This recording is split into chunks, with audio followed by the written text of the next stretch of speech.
Want to welcome, especially any who are new.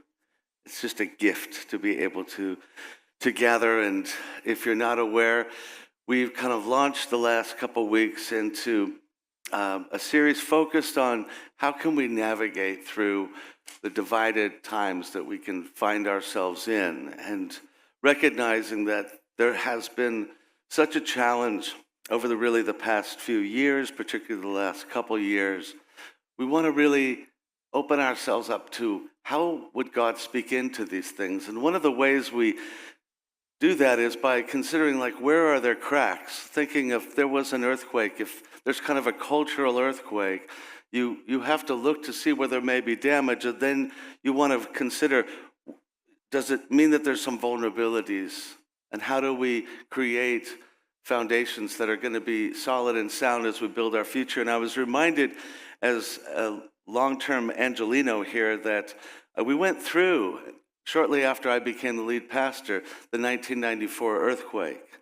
Some of you are old enough and were here to remember that. And I see a few hands here. And one of the things that came out of that was recognizing that there had been a collapse of an overpass, and perhaps the whole city would be vulnerable because of just when things were built and things we weren't aware of. And so there was a choice to make a huge investment in retrofitting all of the overpasses that were of a certain age.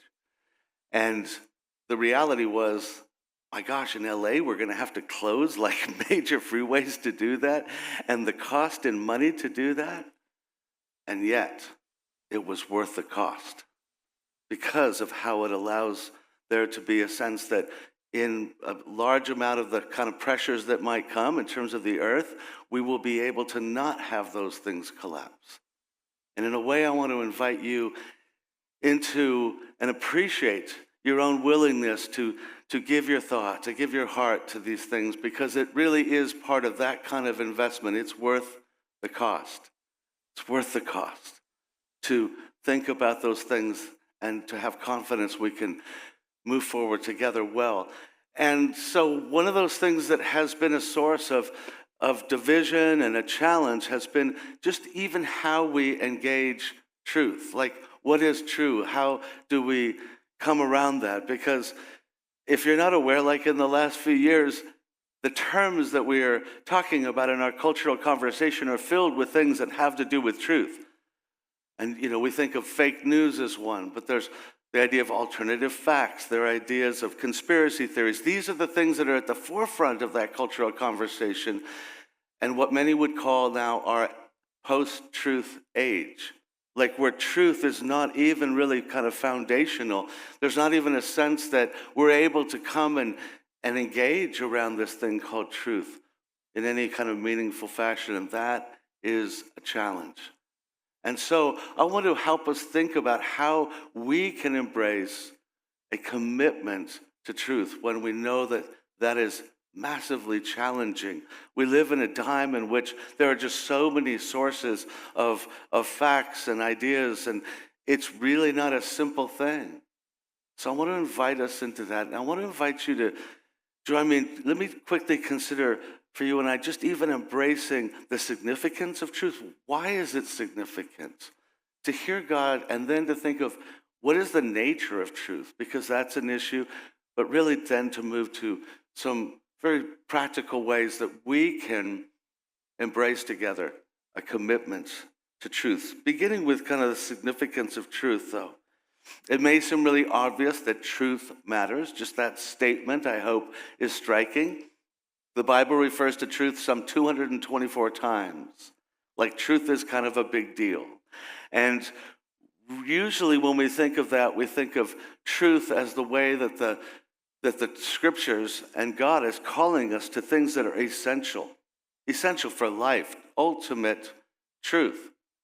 And we hear in the words of Jesus, of course, where he speaks of that truth, and he says, you should know the truth because the truth will set you free.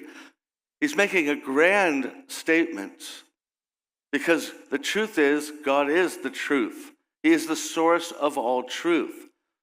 And to come into relationship with God is to come into knowing truth. And so Jesus himself, when he speaks those words, would refer to himself as, if you recall, the truth. Because he is the very embodiment of God, making God manifest and real to us. He is that living word. He reveals truth. And if we know that ultimate truth, we find freedom from what? Freedom from a world in which we're otherwise living in a darkened nature, in deception. Like we don't really know who we are. We don't know what life is. We don't know how to have life again. Jesus makes that possible. And so to live into him is to live into a relationship with ultimate truth. But the Bible doesn't only speak of truth in that manner. It also speaks of truth not merely as the ultimate or the most essential truths, but truth is a quality that we are always to live into because it is always connected to God. It is always part of God's good. To live in connection to the way things are is a good thing, always and on every level. Some mattering more than others, but all of them are significant. And what we find as we look into this is that God calls us to truth at every level. He calls us to be a people who love truth. Listen to the words from the prophet Zechariah, where it says this: "This is what the Lord says, I will return to Zion and live in Jerusalem. Jerusalem will be called the city of truth." And he goes on, "You must do these things: speak the truth to each other, give correct and fair verdicts for peace in your courts. Don't even think of doing evil to each other. Don't enjoy false testimony. I hate all these things, declares the Lord." So here is God speaking through the prophet, saying to the people, now these people had been lost and had their own city, their own nation devastated. And they think there is no hope for a future, nothing that will ever perhaps lead them out of this calamity. They're wondering. And God says in this longer section, I will come and I will again be with you. And I will come and dwell in the temple. That's where he would be meeting them in a sense, as he now does in Christ. I will be in that place, and it will be and needs to be defined and understood then to be a place of truth. And this is what I need you to do to meet me in that place. This is what I need you to do to be the kind of people who can join into that. I need you to be a people who are that deeply connected to truth, living in that. Living in it what? In your conversations. He says, I want you to be speaking truth with one another. Be people who speak what is real, willing to do that. Because only there will you really find the ability to be united together. Then I need you to speak it in your courts. When there's a working out of what is right together publicly, you need to be able to do that, to render verdicts that are going to be fair and right. That is part of what creates justice. And I need you to be able to do it in your claims against one another, that you will only testify to that which is true. And what we see here is that this is God's heart saying, you, to be a people who will be united with me and meet me in that space, need to love these things. Because why does God say these things? He says, because I hate what's not true. In other words, he loves truth. In other words, what he's asking us is, do you really love truth? If we're going to be a people who are committed to truth, it's not something we can do just in our head. It has to begin in our hearts. I have to become one who actually is like, I love truth. Like I see it as so significant. I'm willing to try to operate in truth. And that's what he's inviting us into. Because God sees here, and what he's calling them to be is a people who form a sense of trust. God says truth is fundamental to being liberated from deception and being able to live in this world in relationship to him, but also in relationship to what? One another. One another. You know, when God brought the people out of Egypt, out of slavery, And he is wanting to establish them as a people now who live uniquely as those who know him and are, in a sense, liberated from all the things that control us in this world. He gives them the 10 commandments.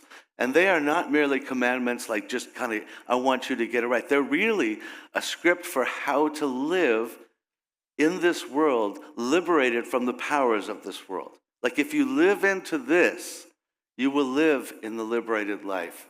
You may recall, in those comes the 9th commandment. And the 9th commandment is this: you shall not give false testimony against your neighbor. That's so easily forgotten. It kind of seems to be like the least noted of all the commandments. But it's profound, because what he is really getting at, what he is telling us we need to be, is those who will live with each other with such a high regard for truth that we can trust each other. You cannot have people who live with trust for each other if we're willing to compromise what we'd be, saying about each other and what we would do. The truth is foundational for trust. It is just foundational for it. And I think most of us would say we instinctually get that. Like if you think about it, if you meet somebody, if you're developing a friendship with them, you listen, perhaps unconsciously, to what they're saying. And if they say things that sound like, they're willing to say that about somebody, that's not really entirely true. Or they're willing to kind of make that accusation when they get angry, and they're willing to kind of compromise and throw somebody under the bus. What happens inside of you? You begin to think, I'm a little worried about their commitment to being truthful. In other words, I don't see integrity. Integrity means one will only say and do what corresponds with reality. That makes someone you can trust. They have integrity. If they begin and we operate in which we're willing to do things that are not corresponding to reality for whatever reason, to gain some financial benefits, because that can be a temptation, or if it's just out of contempt and spite, we're willing to do that, then what happens? We break down trust. Our trust is formed around our sense that we are willing to never violate another person, and truth is a huge part of that. And so we see this, that God knows that it's essential, and that God is hinting that when our hearts begin to indulge in the vanity of gaining power over others and contempt, we're going to be tempted to operate outside of truth. And so along with saying, do you really love truth? Like, do you really value it? Like, does it mean more to you than anything? He's asking us, do we recognize that our hearts are vulnerable? Like, if I'm really going to value truth, I also have to understand and value the fact that I'm vulnerable.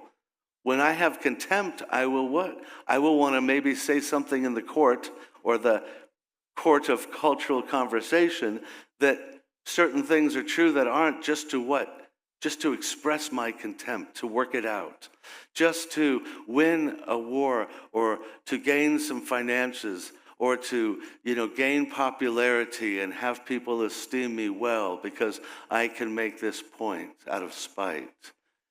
God's saying, do you understand that that's a temptation? Jesus brings this home when Jesus himself says this: for out of the heart come what?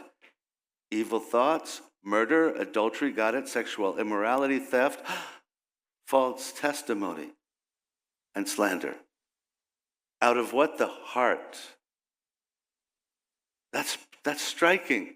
He's telling me that my heart is vulnerable to making false testimony because it will be a heart issue. And so we have to guard that. That's the first thing that I want to challenge us to, is if we're going to be a people who really are committed to truth, to take to heart that this is something to love, something to challenge ourselves in our hearts, see our vulnerability. And let me then note something quickly about just the nature of truth. It's helpful to understand that truth, in the most fundamental sense, is very, very simple. In fact, it's important to understand that in many ways it is always about simplicity, because the truth is really what is. Truth is what is. And what is usually a lot less complex than the things we want to work it into. And so I found that, like, when people and any of us were perhaps in a complicated legal dynamic, I've sat with people who were going through like divorce proceedings or business proceedings, and they're like seeking, like, what should I do? I'm trying to work with my lawyer, and I'm trying to work this through, and I have to go and give a deposition, and I'm often drawn to the idea of, well, what about like telling just the truth? And no offense to lawyers, but often their answer is, yeah, well, my lawyer told me.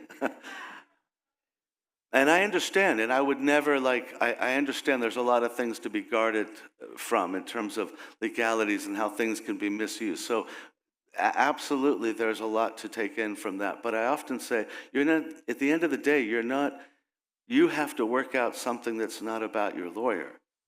You have to be the one who feels like you were honest. So at some point, we have to really say, what about like just loving the truth? Like, truth is simple. Like, at some level, we need to be cautious of manipulation, but be those who see that truth is about what is. It's about choosing that what is what is. But then truth gets much more complicated than that, because the truth is that there are, in the realm of discerning truth, so many things that are not simply a simple fact that is before us, something that can simply objectively be established. So much of the realm of life is about things we only see and perceive in part. And so we have to do what? We have to draw some inferences. We have to say, well, I have this fact, this seems pretty sound. I have this fact, this seems pretty sound, pretty uncertain on this. And I have to bring those things together and discern what is the ultimate, or seems the most reasonable truth from those things. So now we realize that in much of life, there is something that is more at hand.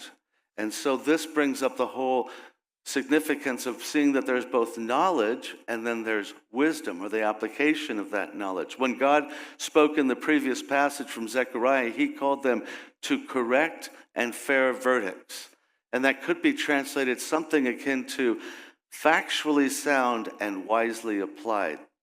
In other words, there's factual soundness. We have to draw from facts, but then we also have to apply those facts in a way that is proper and would be fair. And this is what we hear God speak to us and call us to think about from the book of Proverbs. Multiple times it speaks of this. And in Proverbs 22:23, it says, invest in truth and wisdom. How appropriate that we would bless the wisdom generation. Truth and wisdom, discipline and good sense, and don't part with them. And in Proverbs 4:5, it says, get wisdom, develop good judgment. Don't forget my words or turn away from them. Truth and wisdom. Truth and wisdom. And I think we all recognize that this is a large part of the process that we're in, and how relevant this is today, because we live in what many would refer to as kind of the age of information, or the overload of information. It's just overwhelming to us how much we have. I think about, when I was in my elementary school days, some of you are old enough to recall this reality that if you were asked to research something and do a report on something, you went to how many resources? One, the encyclopedia. That was it. Now, there was the World Book Encyclopedia. Some of you still remember the color of those books and those volumes, because we all had them in our library, maybe in our homes, because they were salesmen who went about, because this was how we would all come together. And there was also Britannica Encyclopedia, so maybe two sources. But generally speaking, these sources were generally peer-reviewed, verified for the most part, as being something we could all come together and agree, one source of information. And if I can make a a very late public confession, all of my reports were absolutely plagiarism. Like they were just 100%. Like I don't even know if I changed a word. I just was like, okay, found it there, just put it down, and some of you know what I mean. It was like that's where we were at. And now we live in almost like the most radically different time because suddenly we have unlimited access to unlimited sources with no verification. That is the reality we live in. So there's this overload, and we all feel it. Like there's just an like if you want to, if I said, hey, could you go look up something? Like you could come back in about 2 years and you wouldn't be done with all the things you could find if you want to just keep going through that. But we'd have what? No idea of what's really got solidity to it. We're like what we really could trust. Because there's no difference really between fact and opinion in that kind of process. And so that's part of why we have to be honest about the challenge, because that's what you and I have to come to when it comes to being people of truth. This complexity of having so many sources. Now that can lead to, for some, to say, well, there's so many thoughts about anything that there is no real truth. It's all just really a matter of opinion. That's not true. And we need to really stop and recognize the reality that there is the subjective nature, absolutely, but truth is not entirely subjective by any means. We have to realize that just because everybody has their own internal subjective way of experiencing something out there, what you're experiencing is an objective reality. Just because there are different eyes observing doesn't mean that what's being observed does not exist as an objective reality. That may be a simplistic way of saying it, but it's kind of important for us to realize that truth is not simply a subjective matter. And the kind of long-term illustration of that is often just the reality of gravity. If you and I both go up to a cliff and we jump off the cliff, the way that you land will not be different because of how much you believe in gravity. It won't matter how much what you feel about gravity. Gravity is not looking for your opinion. It's not going to change because of your feelings. Gravity is a reality. We can call it different things, understand it in different ways, but it is consistent and coherent. And so we have to accept the fact that there is always this ultimate objective thing that is going to be there. Now, how we experience it may be different, but there is that objective reality. And that is why we need to value the fact, and we should consider our relationship with science to ultimately be that very cohesive relationship of which we value truth. And science at its core is really about those who observe and look for coherent, consistent truth about things, facts about things. And anyone I know that in the sciences knows that, like any other field of study, people can begin to get arrogant. Every field of study, whatever you're in, there's kind of this self-importance that grows and this kind of grandiosity, like we're changing the world and we're the ones who have it all right. That works anywhere. And so there will be those who emerge in the fields of science who become those who state things about larger reality that are well beyond them to do. So we might struggle and have that kind of I kind of fear what some scientists seem to say, or people from the sciences about reality and even things of God and ultimate reality. But at its core, science is really about how can we learn what is. Like God loves us to be people who are curious, people who will go and say, like, look at my world and manage it well, figure out how it works. And the more you understand how it works, let that curiosity lead you to making good decisions. Like that's a good thing. And we should be people who love that and join that and support that. That is a part of our relationship to these things. But we are creatures for whom obviously there is a lot that is in that process. And we need to realize that the nature of truth involves understanding the relative degree by which we have gained facts and applied reasonably objective assessments. In other words, we're always in a process of those assessments. It's always relative to how much we have gained, and is there a consistency, a coherency to these things. So let me just quickly say this in regards, and this is a highly simplistic way of stating it, but in regards when we speak of the nature of truth, it's helpful to realize we're not always in a relationship to the truth of something in quite the same way. And I would reduce it perhaps down to these three ways of stating it: that there is subjective truth, that is the truth regarding our perspective and preferences. If I ask you, Rich, do you like the color green? You might say, I like the color green. Rich has said nothing about green. He said nothing about his and I relationship to green. He's merely told me what is true, and we can call it true, but it's true about what is inside of him. Some call it like psychological truth. It is our own subjective relationship to something. Secondly, there's what we might call limited or emerging truth. Now we're talking objective truth, but with the limitations. Objective truth for which we have only limited knowledge and emerging facts, and there's a whole lot about that. When we speak of the truth about our origins, like that's a limited reality. Like we're still just dabbing at the universe, right? Like we're not at a place to be able to speak sometimes in the way we do, because look, we're still just making observations because it's so far beyond us in terms of time and space. So like that would be just one example of things where we only know a little bit. And I would say the pandemic fits a lot of that. Like we're in this emerging discovery of understanding the nature of the virus, how it moves, etc. So I hope you can understand. It's important to see that sometimes we have what we could call limited emerging truth. And then there is, though, what we could call coherent truth. That is that objective truth that's been proven reasonably consistent and coherent with what is seen and experienced. There's a preponderance of evidence that's arguably beyond a reasonable doubt as to the conclusion, meaning like you don't have to kind of keep checking it. Like you walked in here and sat down in a chair, you didn't go, man, I really need us to figure out if this chair can hold me up.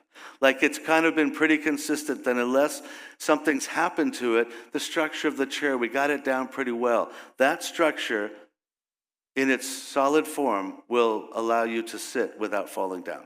Like that's just been pretty coherent, and we don't worry too much about it because it's been found that way. So it's helpful to see that then truth is a simple matter, but it isn't a simple matter, but it's not purely a subjective matter either. If we can just kind of hold that together, we can then recognize that our commitment to truth means if we don't root ourselves in the value for reality and a reasonable commitment to truth, we will no longer be acting in unity with God nor with one another. If we don't root ourselves in the value of reality and a reasonable commitment to truth, we will no longer be in unity with God, because God is truth. He's always inviting us to come further into what is. And if we don't care about what is and we become compromised by anything, we're not really going to kind of move closer and closer to the reality that God's calling us to. But we also will not be able to have what? Trust with one another. So that is why there's the significance in the way we come to truth. And that brings us to the challenge in which we can find ourselves. Because now we're in a time in which there is so much of just speaking of, well, who knows what facts, and you can't trust these facts, and we've got kind of conspiracies that add a lot of drama but can sometimes be quite weak in terms of valuing truth, but they're very exciting, and they have kind of an endless way of drawing us in. And so then we speak of QAnon, and the challenge that I see is that these ideas, these problems become more like weapons now in many regards, where they can just kind of quickly and easily be used. So if I don't like what somebody's saying, I can say, well, that's a conspiracy theory, or that's just, you're all like fake news. And it's like, we're not really getting anywhere. We're just kind of using these things to just kind of dismiss this and that. And look, the truth is there's a lot of manipulation, like across the board, like across the political spectrum. There is manipulation of things to be able to what? Win an argument, make a state of case. The point might be legitimate, But we will do anything with truth to make the point. We will find ways to dismiss anything else. We'll find ways to overstate things and exaggerate things. And it's very wearing. I was exchanging with a friend who's in medical research connected to this pandemic and just asking kind of like, what do you see right now? And what are you going through in this? And this was very recently. And he wrote back and he kind of shared what's being seen. And then at the end, he made this statement. He said, the toll from this pandemic is truly shocking. The disinformation campaign on both sides has been soul-crushing at times. And it was so outside of his nature to even make such a comment. But it struck me, like those words hung with me. I just sat there and I looked at them. And then I wondered why I looked at them for so long. Like why, like I was asking about other things, but that comment struck home. Because I think I found in a lot of ways, this is what's been hard. It's been soul crushing to kind of see the way that truth is managed and the way that we come at this. And it can come from all sides. You know, I have heard so many public declarations made throughout this pandemic in particular, and really from leaders within American Christian culture. And that's the culture I'm talking about. I'm not talking about political culture. I'm talking really only as that is, of course, comes into play, but I'm talking about Christian culture and the way that we have to wrestle with this struggle and the way this plays into the divides. And so some of the things that I've heard were that there is no pandemic, that this global pandemic is actually no more significant than the common flu, that the global pandemic is a conspiracy perpetuated by the Democratic Party, which my friends in India have no way of understanding. Masks are just a placebo. Any pastor who isn't gathering people indoors as usual has allowed this demonic deception and fear to rule over the church, and is simply lacking courage. Now, I want to be honest, and those are just some examples, but those have been the hardest thing for me to deal with personally throughout this whole pandemic. And I've had to ask myself, you know, like why? Like, why is this? Why do I find so much reaction? Why do I find it really hard to not have that elicit a lot? And I don't feel like in any way like I've got that I'm particularly gracious, but I struggle here in particular sometimes to even feel gracious towards that. And I've had to think about that. But I, in just all honesty, want to share why these things are challenging to me. And I think in some ways, I hope, valid in terms of challenging. First reason is simply because I would contend that they're false, that they are false. And that perhaps maybe feels very controversial, but I would say for the most part, I have invested enough time to really look into those things because they're all very possible. They are all possible. They are all worthy to be considered. I wouldn't say any of them aren't. I, at the beginning, was like, well, is this really justified? Or is there something more being made of this? Because that's a perfectly fitting consideration. But I've spent enough time to look at it and say, this is fundamentally real. Like, there's real people I know who are dead. They're not kind of dead. They're dead. And people will say, well, and I've sat with people who've said, I understand their numbers, but you have your numbers, I have my numbers. I'm sorry, but that's not acceptable. Tell me about your numbers. I didn't say that because it would have gone nowhere. But the point was, that's difficult. Look up just something like what we know to be called excess death. I don't know if you're familiar with that, but every country, by its population, will every year have a certain amount of people who will pass away, and the number's pretty consistent. So just considering that, have we overstated the numbers of people that have died? All you can have to do afterwards is kind of look and see where that is. And it's pretty shocking because the excess death across most countries is far beyond the number of people who have been stated to have died by COVID, meaning the numbers that we are talking about in terms of those who have died of COVID are probably, in fact, for every reason, far larger. Many estimate 2 to 4 times what we have already said, because 2 to 4 times the amount of people who have died than merely what we understood. That's shocking. That's just reality. It's reality. Like, that's not just fake numbers. That's real names, real lives who can be taken back to.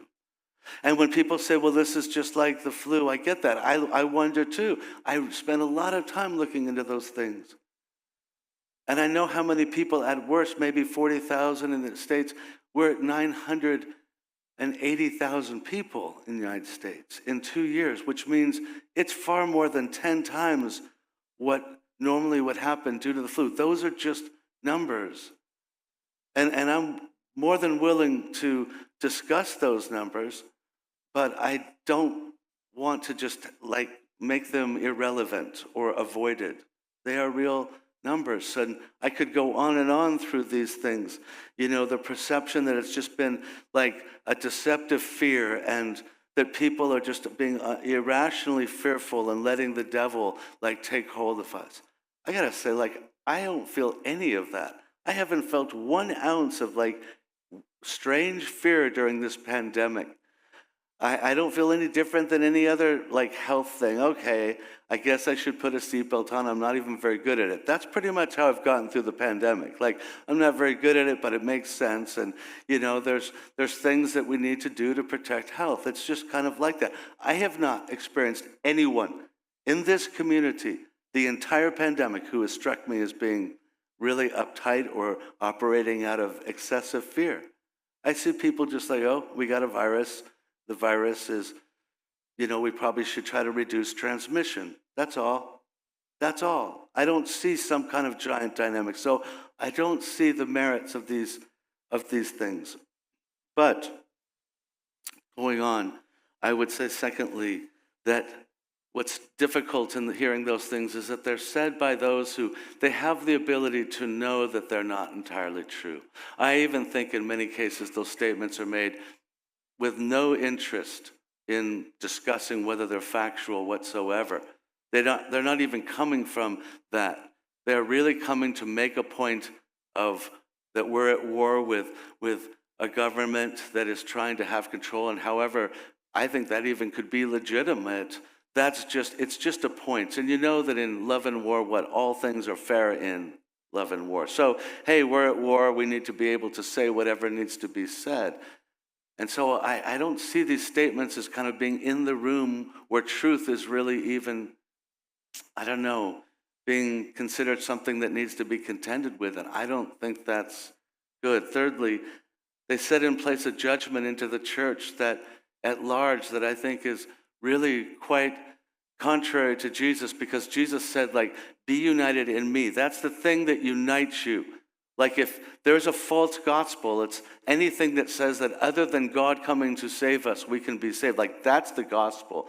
That's what we contend for. Anything else, we should stay united in across our different opinions. But to then say that other churches, the way that they choose to connect and protect during a pandemic is a basis for making a judgment on their faithfulness, that strikes me as itself antithetical to what Jesus had in mind. I really don't think that Jesus had in mind that we would divide and judge people's faithfulness about how they manage this. But that's exactly what's come to mind, and that's very difficult. I think of if there's a hurricane passing through, in the Gulf, and so, oh boy, we have a hurricane, everybody, locked down. Every pastor's going to have to decide, should we meet this weekend?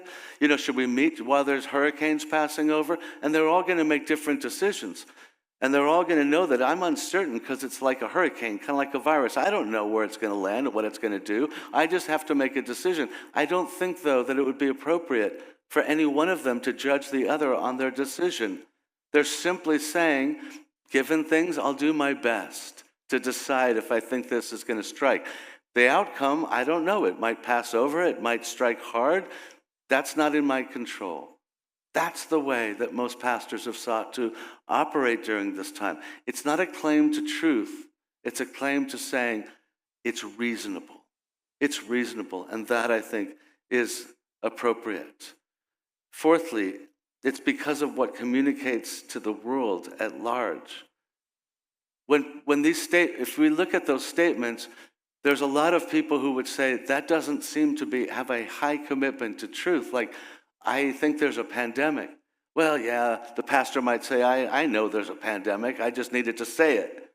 Yeah, but it served well for those inside your walls. You gathered a lot of people around it. That was exciting. It served a purpose. What about those outside the walls? What did you communicate to them? A very low regard for truth. And that matters. And if I have anything that goes off inside of me, that's it. Having such a low regard for truth communicates something devastating. Because here that friend, that family member, that neighbor has listened and has some idea that you want them to take seriously your claim that Jesus Christ is true. And they've wondered, well, is that just you trying to fit some need you have for it? Or could this really be true, like fundamentally true? And now they know. It's just fit. You're just carrying on in a way that just serves you, but you're not committed to truth. Like, if you don't think there's a pandemic, I have every reason to think that Jesus is not true. I'm sorry, but we have to at least consider that if we're going to make these kinds of statements. And fourthly, or I'd say lastly, though, the thing that strikes me about such statements is they're not needed. Like, I think so much of it is out of legitimate fears for things. Like, I think that the government is really overreaching in the way they're relating to this pandemic. And I think that there's a lot of ways in which too much control, we're headed towards that, where there's just a lot of losing personal freedoms and religious freedoms. And so therefore I make this statement, and I would say, I agree with all that, all of it. But it doesn't lead me to need to dismiss the validity of a pandemic.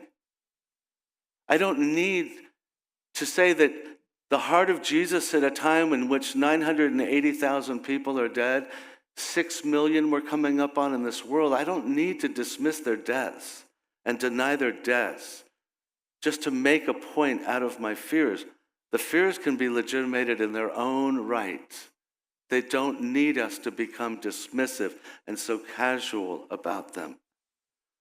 And I remembered back to cultural wars that when I was in college, and one of them was about rock music, and a few of you are old enough to remember that there was obviously coming out and saying, rock music is destroying our world, and there's this giant conspiracy that's going on in midst of it.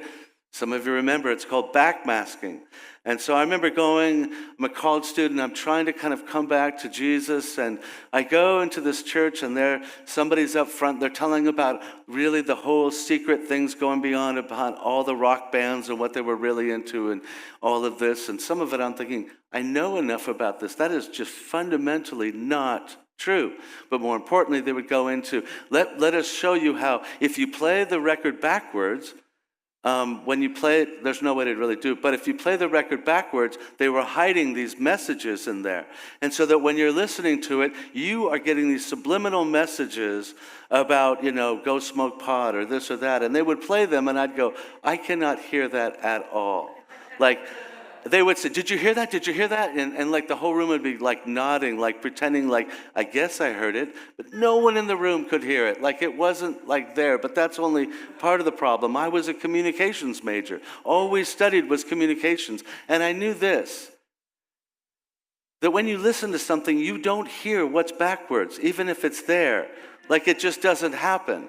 There is nothing to this. It doesn't make logical sense. But then I drove home so disheartened by this way of trying to work out the cultural wars and have such little value for truth. But more importantly, I thought to myself, I'm struggling to think about what shapes me in following Jesus. Have you ever thought about the obvious stuff, like playing the record Forwards? Like, what is it telling me? Let's talk about that, because just what the song says outright was worthy of consideration. We don't need to make up stuff about backwards.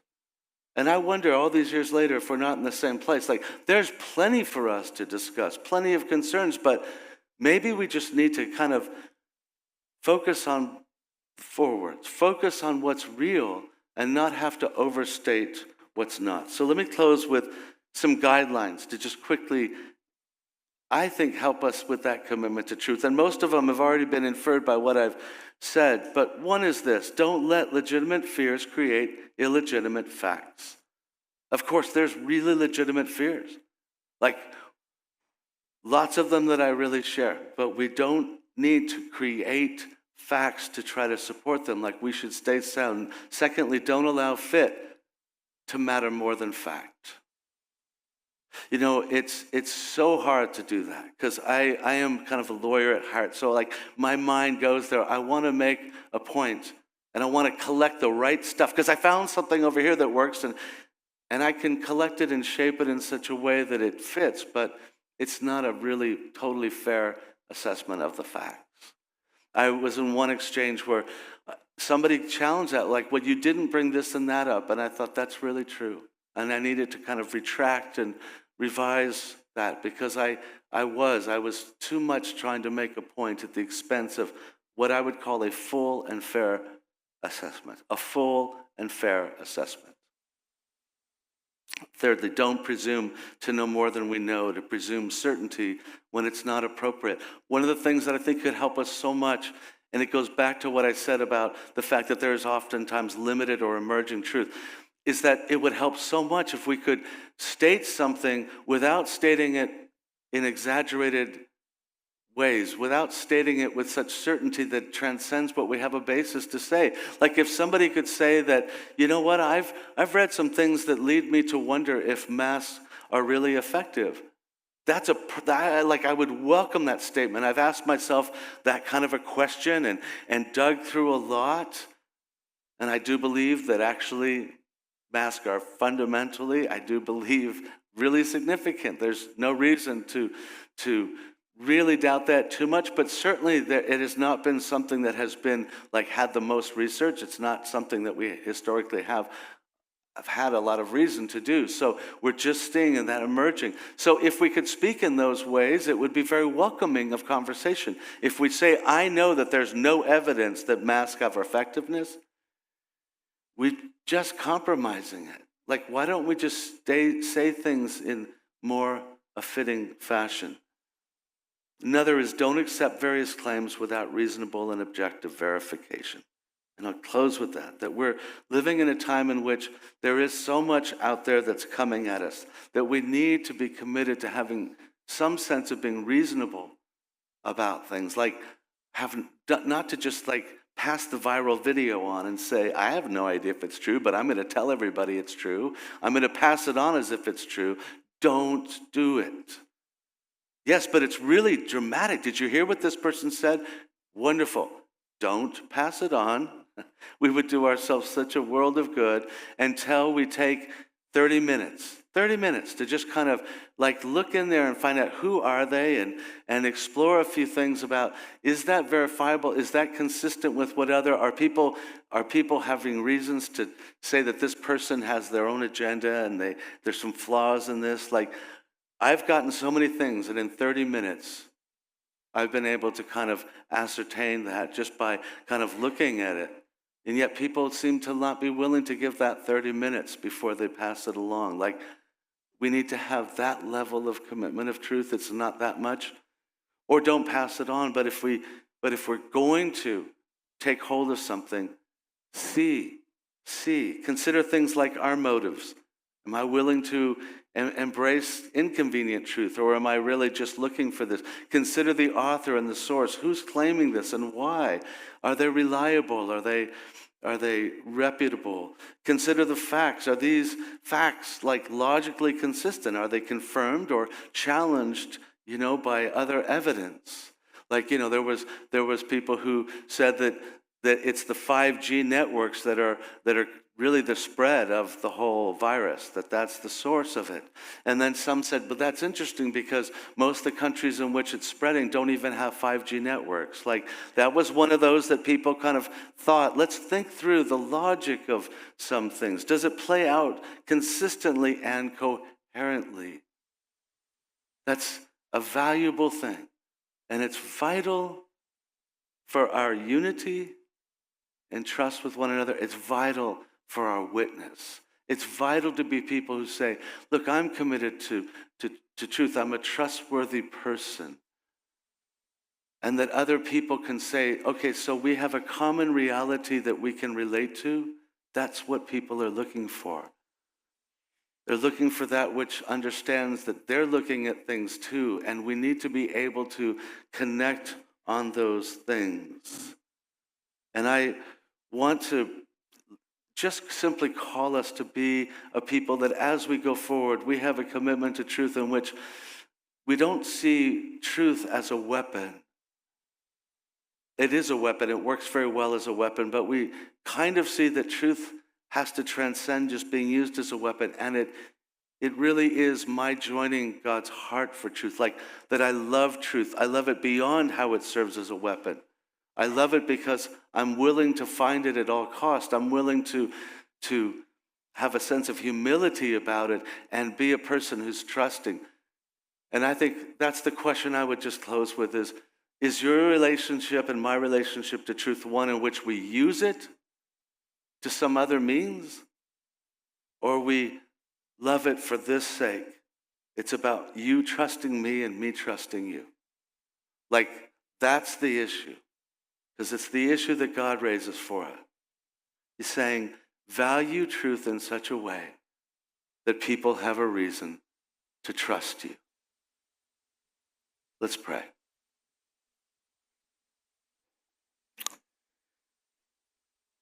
God, we come to you as truly the God of all truth, and we are like finite creatures. And I pray that you would just fill us with kind of that healthy humility that we need.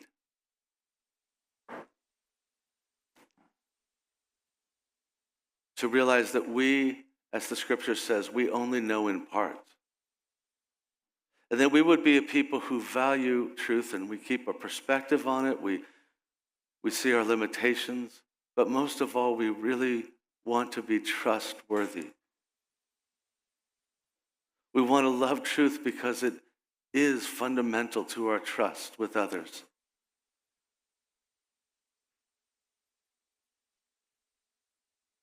And some of us, I just sense, we know that we are those who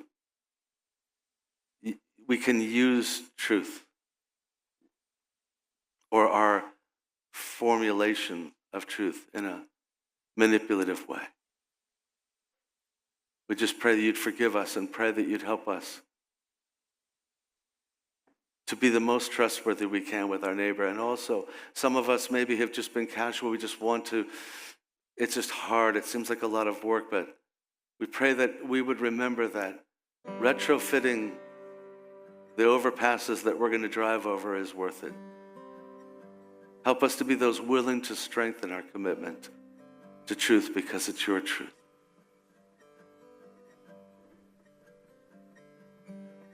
So we give ourselves to that end. We pray in Jesus' name.